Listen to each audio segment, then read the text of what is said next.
Salary से लेके अगर आप ऑनलाइन गेम के थ्रू कोई राशि प्राप्त करते हैं तो वो आपके इनकम टैक्स पोर्टल के अंदर एआईएस का पार्ट बनने वाली है।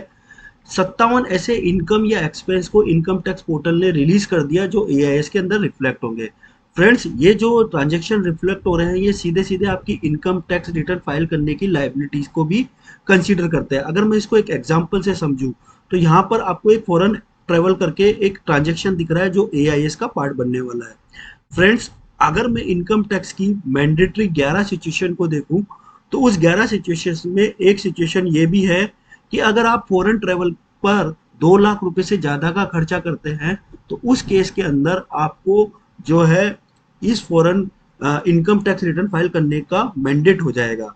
फ्रेंड्स, तो ये जो लिस्ट ट्रांजैक्शन की दिखाई दे रही है इसका कोरिलेशन सीधा सीधा आपकी इनकम टैक्स रिटर्न से बनता है। एक और अगर हम एग्जांपल लें, आपने फॉर एग्जांपल आप एक फेमस यूट्यूबर है और आपने किसी कंपनी के प्रोडक्ट का प्रमोशन किया। उस प्रमोशन के एवज में उस कंपनी ने आपको मॉनेटरी बेनिफिट नहीं देके एक कार गिफ्ट कर दी।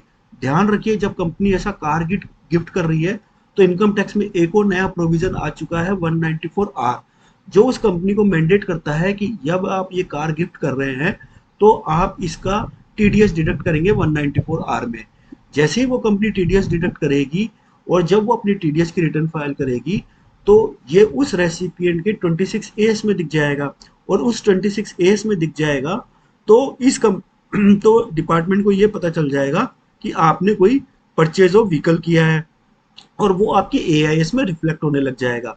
इस केस में भी अगर आप रिटर्न फाइल नहीं कर रहे हैं तो 100% डिपार्टमेंट का नोटिस आने वाले टाइम में आपको मिल सकता है, क्योंकि जब आप 10 लाख रुपए का व्हीकल परचेज कर रहे हो और आप ये बोल रहे हैं कि आपकी जो इनकम है वो एग्जम्पशन लिमिट से कम है इसलिए आप इनकम टैक्स रिटर्न फाइल नहीं कर रहे हैं और 194 आर में आपकी टीडीएस 26 एस में टीडीएस दिखाई दे रहा है तो दैट मीन्स आप लाइबल है।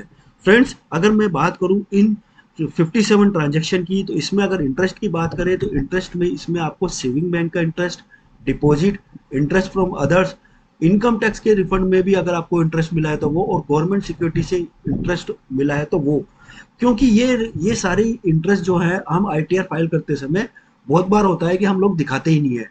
अब ये आपके एआईएस का पार्ट बनने वाले हैं। इसी तरीके से अगर आपको रेंट मिल रहा है या आप रेंट रिसीट कर रहे हैं या पेमेंट कर रहे हैं प्लांट और मशीनरी पर, तब भी business receipt, GST turnover, GST purchase, business expense, rent payment, miscellaneous payment, cash deposit, cash withdrawal, cash payment, सब पार्ट होने वाला है आपका एआईएस का। फॉरेन ट्रेवल पर अगर जा रहे हो, परचेज इमूवेबल प्रॉपर्टी कर रहे हो, परचेज ऑफ व्हीकल कर रहे हो, परचेज ऑफ टाइम डिपॉजिट कर रहे हो, अगर आप सिक्योरिटी या units of mutual fund purchase कर रहे हो, क्रेडिट कार्ड डेबिट कार्ड का यूज करके कोई पेमेंट कर रहे हो, सब आपका पार्ट बनने वाला है एआईएस का। इसी तरीके से जो मैंने बताया ऑनलाइन गेम के थ्रू अगर आप कोई विनिंग राशि कर रहे हो तो वो भी आपका पार्ट बनने वाला है एआईएस का। फ्रेंड्स, इसको अगर मैं सीधा सीधा कोरिलेट करूं तो मैं 11 ऐसी सिचुएशन बताने जा रहा हूं जहां पर आपको इनकम टैक्स रिटर्न फाइल करनी है। किस केस में?